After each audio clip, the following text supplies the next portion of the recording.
मेरा नाम जुनेद है। हम कराची में रहते हैं। मैं घर वालों की इकलौती औलाद हूँ। मेरे अब्बू दूसरे शहर में होते हैं और मेरी अम्मी एक सरकारी मुलाजिम हैं। घर में सिर्फ मैं और अम्मी होती हैं। मैं कॉलेज से फ्री हुआ था और अपने लिए यूनिवर्सिटी देख रहा था। इन दिनों मेरी खाला अपनी बेटी के साथ हमारे घर आई हुई थी। मेरी कज़न का नाम शुमाइला है। खाला ने बताया कि शुमाइला ने भी कॉलेज मुकम्मल कर लिया है और मैं भी इसके लिए एक यूनिवर्सिटी देख रही हूँ।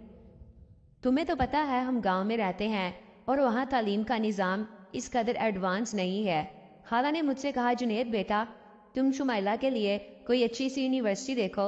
और किस्मत की करनी ऐसी हुई, मेरा और शुमाइला का एडमिशन एक ही यूनिवर्सिटी में हो गया। मैंने शुमाइला को आखिरी दफ़ा 2 साल पहले एक शादी पर देखा था।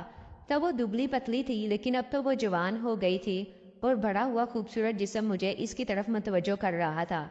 खैर, मैंने खाला को बताया कि शुमाइला के एडमिशन हो गया है और हमारी यूनिवर्सिटी एक ही है। फिर खाला ने मुझे कहा, जुनेद, तुम शुमाइला के लिए यूनिवर्सिटी के पास कोई हॉस्टल देखो। अब इसके लिए रोज़ गांव से आना तो बहुत मुश्किल होगा। जब मैंने ये सुना तो मैंने खाला से कहा, आप कैसी बातें कर रही हो? कराची में घर होते हुए भी शुमाइला हॉस्टल में क्यों रहेगी?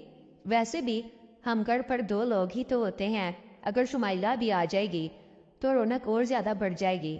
खाला भी मान गई। मेरी अम्मी सुबह सुबह ही ऑफिस चली जाती थी। फिर हम दोनों यूनिवर्सिटी जाते थे। मेरे पास बाइक थी, इसलिए शुमाइला मेरे साथ ही बैठकर जाती थी।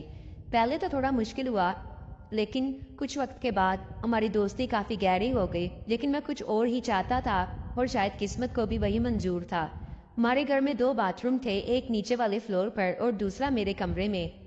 शुमाइला उठकर पहले नहाती थी, क्योंकि लड़कियां नहाने में टाइम बहुत लगाती हैं और इसे अच्छा खासा टाइम लग जाता तैयार होने में। मैं तो 5 मिनट में तैयार हो जाता था। एक दिन नीचे वाले फ्लोर पर पानी खत्म हो गया और इसे मेरा बाथरूम इस्तेमाल करना पड़ा। मैं सोया हुआ था। इसने आकर मुझे बताया कि नीचे पानी नहीं आ रहा, इसलिए मैं यहाँ पर नहाने लगी हूँ। मैंने कहा, नहा लो। जूं वो अंदर गई तो मैं चुपके से उठा और रोशनदान से इसकी नज़र मुझ पर पड़ी तो मैं इसी वक्त हट गया।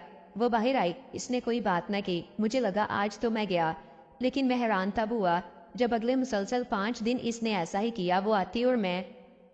कुछ दिन के बाद मुझे रात को शुमाइला का मैसेज आया कि मुझे पता है और मैंने अपनी आंखों से देखा है तुम क्या करते हो। मैंने कहा, नहीं, ऐसी कोई बात नहीं है शुमाइला। मैंने तो साफ इनकार कर दिया। मैंने कहा, तुम्हें गलत फहमी हो चुकी है, ऐसी तो कोई बात ही नहीं है।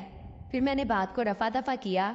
अगले रोज़ फिर वही हुआ, लेकिन इस बार इसने कैमरे से वीडियो बना ली और मुझे पता भी ना चला और रात को मुझे व्हाट्सएप पर भेज दी। जब मैंने वीडियो देखी तो मेरे पैरों तले ज़मीन ही निकल गई। मैंने कहा, लो, आज तो मैं गया। अब अम्मी मुझे घर से निकाल देंगी और मैं खाला को क्या जवाब दूंगा। रात तो बड़ी मुश्किल से गुजरी। सुबह नाश्ते को वक्त सब कुछ नॉर्मल था। अम्मी ऑफिस के लिए चली गई और हम दोनों यूनिवर्सिटी जा ही रहे थे। शुमाइला मेरे कमरे में मुझे बुलाने के लिए आई। मेरी आंखों में आंसू थे। मुझे दुख था, ये मैंने क्या कर दिया, लेकिन इसने मुझे चुप करवाया और कहा, मैं भी यही चाहती हूँ। और हाँ, हम दोनों अच्छे कजन्स हैं और मैं हमेशा तुम्हारी इज्जत करती रहूंगी। फिर हम दोनों यूनिवर्सिटी चले गए। शाम को जब हम वापस आए तो शुमाइला खाना बना रही थी। मैं भी किचन में चला गया। इसकी तरफ से तो हाँ हो गई थी, बस कमी मेरी ही तरफ से थी और मुझे डर भी लग रहा था। इसने मुझे देखते हुए कहा, लगता है मुझे ही हिम्मत करना पड़ेगी। इतने में अम्मी आ गई। फिर हमने खाना खाया और सो गए। सुबह नाश्ते को वक्त शुमाइला ने अम्मी से कहा, खाला, मुझे आज यूनिवर्सिटी नहीं जाना, आज यूनिवर्सिटी में पार्टी है, इसलिए मैं घर पर ही रहकर पढ़ाई करूंगी। अम्मी ने कहा, ठीक है, अगर तुम नहीं जाओगी तो जुनेद भी नहीं जाएगा।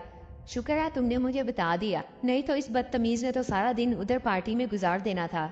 मैं तो माने चुप सा हो गया। फिर अम्मी चली गई। मैंने शुमाइला से कहा, ये तुमने क्या झूठ बोल दिया और क्यों बोला? फिर शुमाइला ने मुझे कहा, तुम्हें खुद पता चल जाएगा, तुम अपने कमरे में जाओ, मैं आती हूँ। कुछ देर के बाद शुमाइला टाइट फिटिंग ट्राउजर पहनकर कमरे में आई और इसने आते ही मुझे चारपाई पर धक्का दिया और